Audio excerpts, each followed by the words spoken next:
আমি একটি আয়াত তেলাওয়াত করেছি সূরাতুন নাবা, অর্থাৎ 30 পারার প্রথম পৃষ্ঠার আয়াত।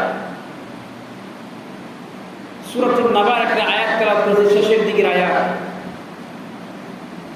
37 নম্বর আয়াত তেলাওয়াত করেছি। এই আয়াতের আনুষঙ্গিক কিছু কথা বলার চেষ্টা করবো ইনশাআল্লাহ। প্রথমে আমরা জানি, আমরা কোরআনে কারীমের তেলাওয়াত করি।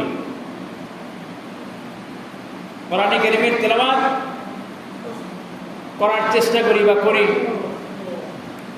এটা একটা মুসলমান হিসেবে তার মুসলমানিত্ব বজায় রাখার জন্যে এটা অপদারিত।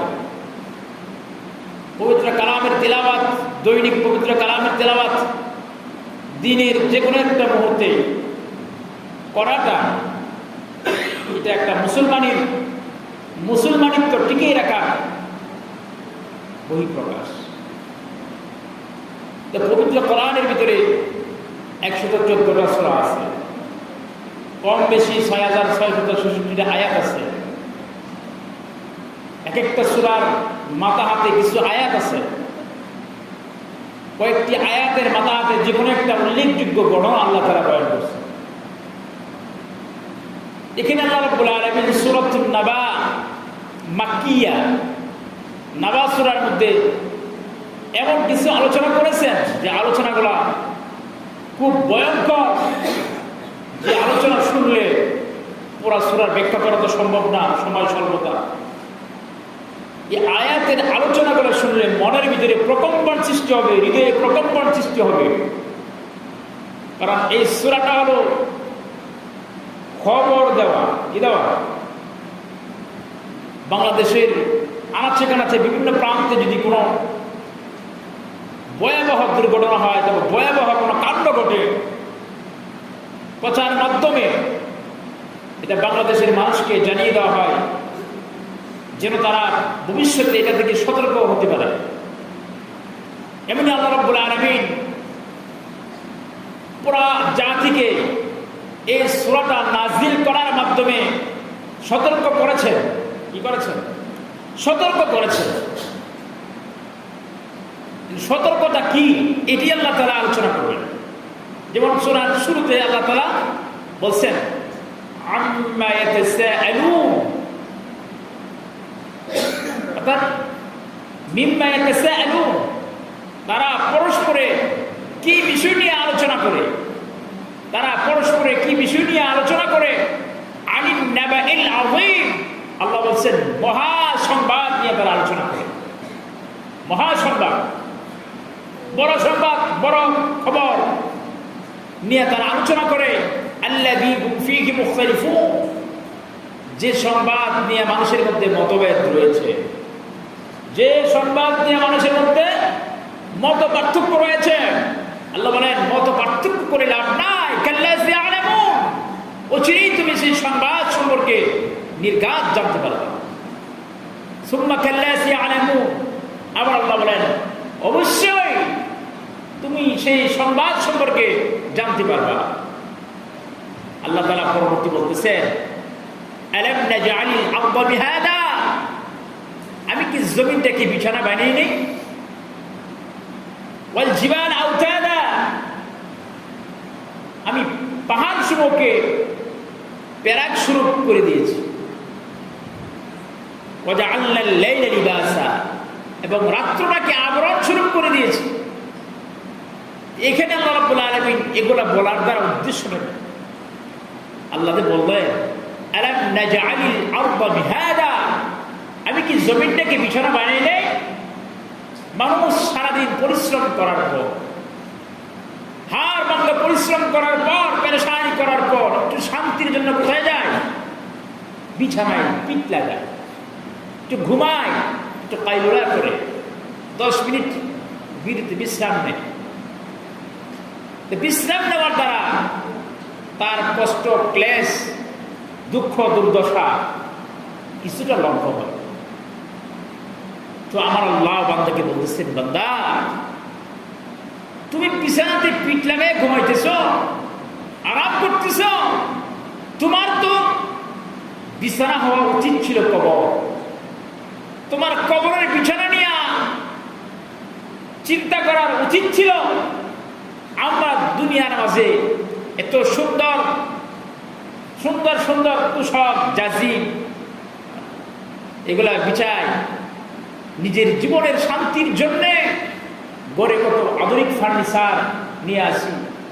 এগুলো তো জীবনের শান্তি না। জীবনের শান্তি তখন যখন কবরের ঘুমটা আরামদায়ক হবে। কবরের ঘুমটা যখন আরামদায়ক হবে, ফেরেশতা বলবেন নাম কানামাতিল আরুস, দুলহার মতো তোমরা ঘুমাও। নববধূ যেভাবে ঘুমায় এভাবে তোমরা ঘুমাও। এখানে এটা বলার উদ্দেশ্যটা হলো কবরের ঘুম যদি আমাদের বিরক্তিকর হয়, ঘুমের ভিতরে কেউ যদি ডাকে আধা ঘুম হয়েছে, বিরক্তি লাগে না? বিরক্তিকর মনে হয়। কিন্তু কবরের ঘুমের ভিতরে যদি মাত্র ঘুমাইলে না ডাক দিল বিরক্তিকর এরকম মনে হয়, তাহলে তো আমার আর আযাবের শেষ থাকবে না। এই জন্য আমরা যে যা করি না কেন কবরের কথাটা অন্তত পক্ষে আমাদের দৈনিক একবার করে স্মরণ করা দরকার। আমি কি করতেছি, কোথায় ছিলাম, কোথায় আছি, কোথায় যাব, এই চিন্তা ভাবনা যে অন্তরে থাকবে ওই অন্তর কোন সময় আল্লাহর ইবাদত থেকে গাফিল থাকবে না। লা তুলহিকুম আমওয়ালুকুম ওয়ালা আওলাদুকুম আন যিকরিল্লাহ, আল্লাহ বলেন ওই অন্তরকে গাফিল করতে পারবে না। সন্তানাদি, ব্যবসা প্রতিষ্ঠান, চাকরি, দুনিয়ার খেত, কৃষিকাজ, দুনিয়ার ব্যস্ততা ওই অন্তরগুলোকে আল্লাহ তাআলার ইবাদত থেকে গাফিল করতে পারবে না। সম্পদ মানুষকে গাফিল করে দেয়। সম্পদ মানুষকে আল্লাহ থেকে দূরে নিয়ে যায় সম্পদের কারণে, ব্যবসার কারণে, চাকরির কারণে। কত অজুহাত আমরা দেখাই, কিন্তু সেদিন কোনো অজুহাত কাজে আসবে না। সেদিন কোনো অজুহাত কাজে আসবে না। সেদিন কারো সুপারিশ কাজে আসবে না। সেদিন কারো কথা কাজে আসবে না। সেদিন একান্ত নিজের যোগ্যতা বলে যদি আপনার আমল ভালো থাকে আপনি সেদিন মুক্তি পাবেন। আর যদি আপনার আমল খারাপ থাকে, আপনার বংশমর্যাদা ভালো, আমল খারাপ, কিন্তু আপনার সেই বংশমর্যাদা আপনাকে সামনে আগাইতে পারবে না যদি আমল খারাপ হয়ে যায়। এখন তো পরিচয় বহন করি আমি এই দলের সেই, আমি এই দলের সেই, এত বড় পদ আমার, এত বড় ক্ষমতা, এত বড় পদ আছে আমার সাথে সম্মান দেখায় কথা বলতে হবে। কিন্তু কবরে যাওয়ার পরে কে ধনী, কে গরিব, কে কুলি, এটা বোঝার কোনো ক্ষমতা নাই। কারণ ওইখানে একমাত্র কাজে আসবে বান্দার নেক আমল। ওই নেক আমল যদি আমরা দুনিয়া থেকে সংগ্রহ করে না যাইতে পারি তাহলে শান্তির ঘুম কবরে আসবে না। খবরে শান্তির ঘুম আসবে না। এই জন্য আল্লাহ বলছেন আলাম নাজআলিল আরদা মিহাদা, জমিনটাকে আমি বিছানা বানিয়ে দিয়েছি। ও বান্দা, এই জমিনের উপরে তুমি বড় বড় বিল্ডিং করে বাহাদুরি করো। এই জমিনটাকে তো আমি সৃষ্টি করেছি। ওয়াল আরদা ফারাশনাহা ফানি'মাল মাহিদুন, আমার আল্লাহ বলেন আমি জমিনটাকে বিছানা বানিয়ে দিয়েছি। কতই না উত্তম বিছানা। এই বিছানার উপর তুমি যা মনে চাই তাহা করতে পারো। মনে চাইলে গুনাহ করতে পারো, মনে চাইলে ইবাদত করতে পারো, কিন্তু আমি আল্লাহ তোমাকে নিষেধ করি না। কিন্তু বান্দা, এটা তোমার জেনে রাখা দরকার, যখন তুমি এই জমিনের উপরে, এই জমিন নামক বিছানার উপরে কোনো গুনাহ করো, তখন আমি আল্লাহ ওই গুনাহের সাক্ষীটা তুমি যে জমিনে বসে করেছ ওই জমিনটাকে করে দেবে। সর্বপ্রথম সাক্ষী হবে সেই জমিন, যে জমিনে বসে আপনি আমি গুনাহ করেছি। তারপর গাছপালা, কীট পতঙ্গ, যারা আমার গুনাহ দেখেছে, আমরা তো মনে করি কেউ দেখে নাই, এটা মনে করি না। আমরা তো মনে করি কেউ দেখে নাই। চুরি করে, ডাকাতি করে, ছিনতাই করে, রাহাজানি করে, মানুষ খুন করে, আমরা তো মনে করি কেউ দেখে না। না, আল্লাহ দেখেন। ওয়াল্লাহু ইয়ারানি ফি মাজলিমাতিল লাইল, ওই আল্লাহ রাতের অন্ধকারে, ঘোর অমাবস্যার অন্ধকারে আমার আল্লাহ সঠিকভাবে দেখে। এই জন্য গুনাহ যখন আমরা করি, আমরা দিলের ভিতরে এটা চিন্তা বুদ্ধ নেই, এটা বদ্ধমূল করে আমার আল্লাহ আমাকে দেখতেছেন, তখন আর গুনাহ করতে মনে যাবে না। এই জমিন আল্লাহ তাআলা সৃষ্টি করেছেন, এই জমিনের উপরে বান্দা হরেক রকমের গুনাহ করে, কিন্তু এই জমিন কোন সময় গ্রাস করে না। জমিন আল্লাহর কাছে অনুমতি চায়, আল্লাহ এই বান্দা তোমার নাফরমান করতেছে, আমাকে অনুমতি দাও তাকে গ্রাস করে ফেলি।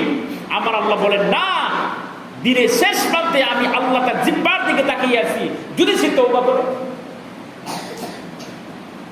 জমিন আল্লাহর কাছে অনুমতি চায়, কারণ কি গ্রাস করেছে জমিন। এভাবে প্রত্যেকটা মানুষ গুনাহগার উম্মতকেও গ্রাস করতে চায়, কিন্তু আল্লাহ অনুমতি দেন না বিদায় জমিনের ক্ষমতা নাই এককভাবে কিছু করা, এই জন্য জমিন কিছু করতে পারে না। এই জন্য আল্লাহ বলে জমিনের উপর দম্ভ ভরিয়া হাঁটিও না, অহংকার বশত জমিনে হাঁটিও না, কারণ জমিন এটা আল্লাহর সৃষ্টি, জমিন এটা আল্লাহর সৃষ্টি, জমিন এটা আল্লাহর বিছানা। এই আল্লাহর বিছানার উপর থেকে আমি বাহাদুরি করি, আমি বাহাদুরি করি। এই বাহাদুরি, এটা বাহাদুরি নয়, বাহাদুরি হবে যখন আপনি কবর জগতে যায় বাহাদুরি করতে পারবেন, ওইটাই হলো মূল বাহাদুরি। এই জন্য জমিন আল্লাহ বানাইছেন, জমিন নড়াচড়া করে। কি করে? জমিন নড়াচড়া করে। জমিন যদি নড়াচড়া করতো, আপনি 10 তলা বিল্ডিং এর মালিক হইতে পারতেন? আপনি 10 তলা বিল্ডিং এর মালিক হইতে পারতেন না। 3 তলা বিল্ডিং করলেই তো সল টেস্ট করে, মাটি টেস্ট করে যে এটা কতটুকু লোড নিবে, কি পরিমাণ লোড নিবে, ইঞ্জিনিয়ার সল টেস্ট করার পরে এখানে 10 তলা করা যাবে। যদি জমিন নড়াচড়া করতে ইঞ্জিনিয়ার দাদার ক্ষমতা ছিল না এখানে 10 তলা বিল্ডিং করার জন্য। 10 তলা বিল্ডিং এর জন্য জমিনটাকে আপনার দ্বারস্থ করে দিয়েছেন, জমিনটাকে আপনার গোলাম বানিয়ে দিয়েছেন।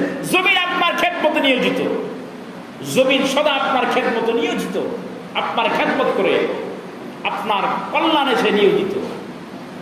এই জন্য আল্লাহ ওয়াল জিবাল আওতাদা, পাহাড় গড়ে কি আমার আল্লাহ পেরেক বানিয়ে দিয়েছে, বানিয়ে দিয়েছে, পাহাড় স্থাপন করে দিয়েছেন, যে পাহাড় স্থাপন করার পর জমিন আর নড়াচড়া করে না, জমিনের নড়াচড়া বন্ধ হয়ে গেছে। এগুলো আল্লাহর কুদরত, এগুলো আল্লাহর কুদরত। এই কুদরত বুঝার মতো ক্ষমতা আমাদের হয় না। অনেক বিশাল আলোচনা, এই আলোচনা করার পরে আমার আল্লাহ বলেন, বান্দা যখন তুমি এত কিছু আলোচনা করার পরেও তোমার বুঝে আসো না, তাহলে শোনো সূরার এই সূরার শেষের দিকে আল্লাহ বলেন, ইয়াউমা ইয়াকুমুর রূহু ওয়াল মালাইকাতু রাব্বিস সামাওয়াতি ওয়াল আরদ ওয়া মা বাইনাহুমার রাহমান লা ইয়ামলিকুনা মিনহু শিতাওয়া।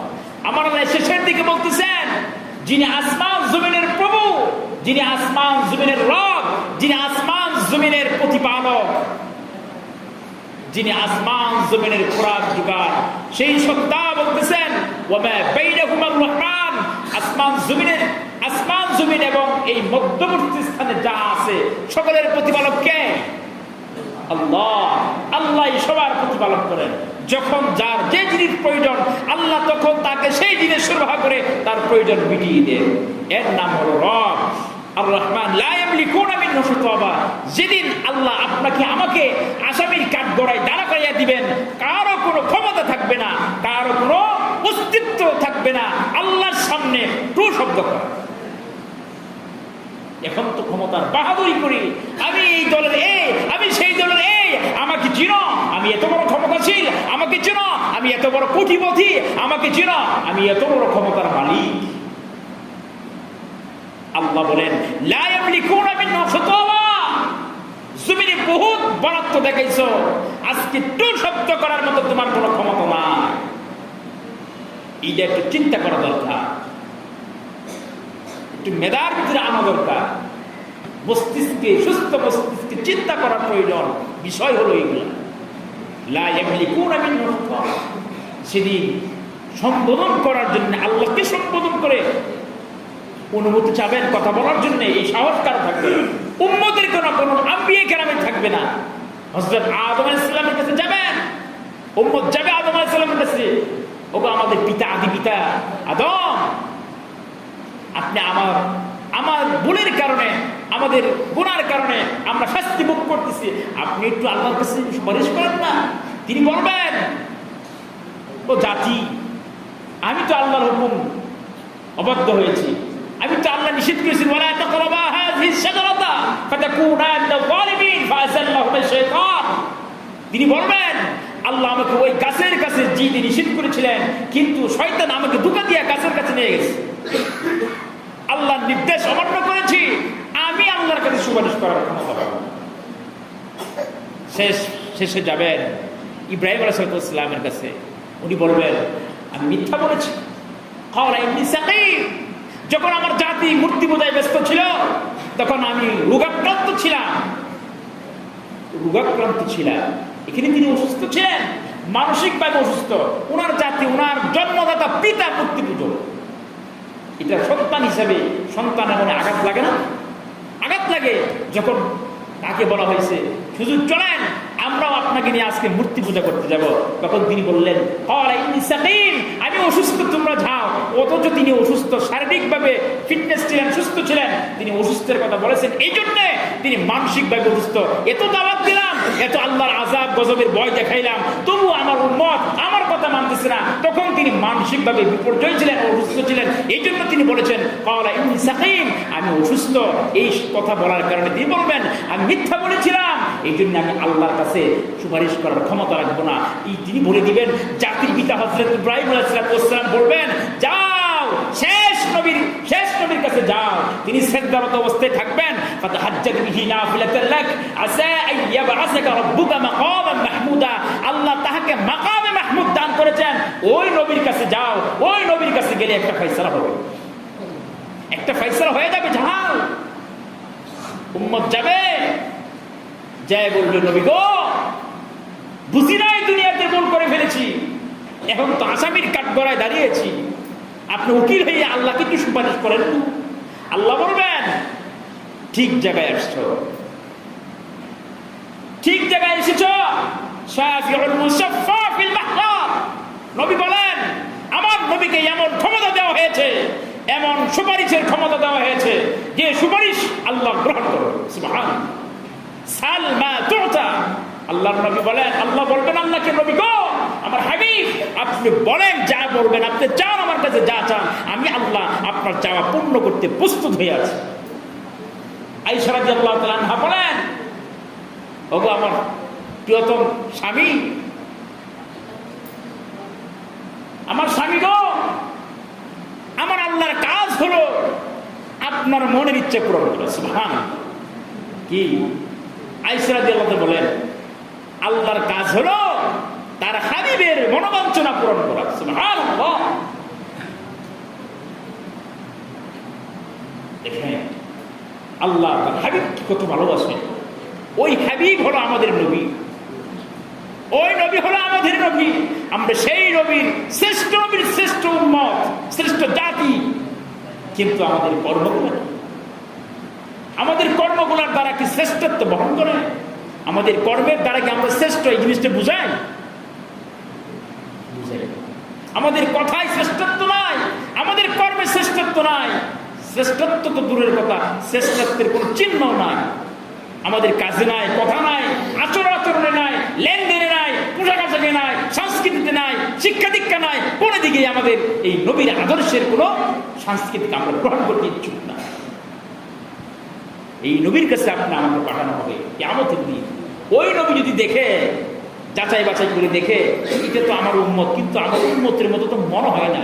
আমার উম্মতের তো লেবাস থাকবে, আমার উম্মত যিনি সে তো আমার লেবাস ধরবে, আমি তো তাকে চিনি না সে কোন লেবাস ধরেছে, সে কার সাংস্কৃতিক অনুসরণ করেছে। না, তুমি আমার উম্মত না, সুক্কা তুমি দূর হয়ে যাও, তোমার জন্য আমি আল্লাহর কাছে সুপারিশ করতে পারবো না।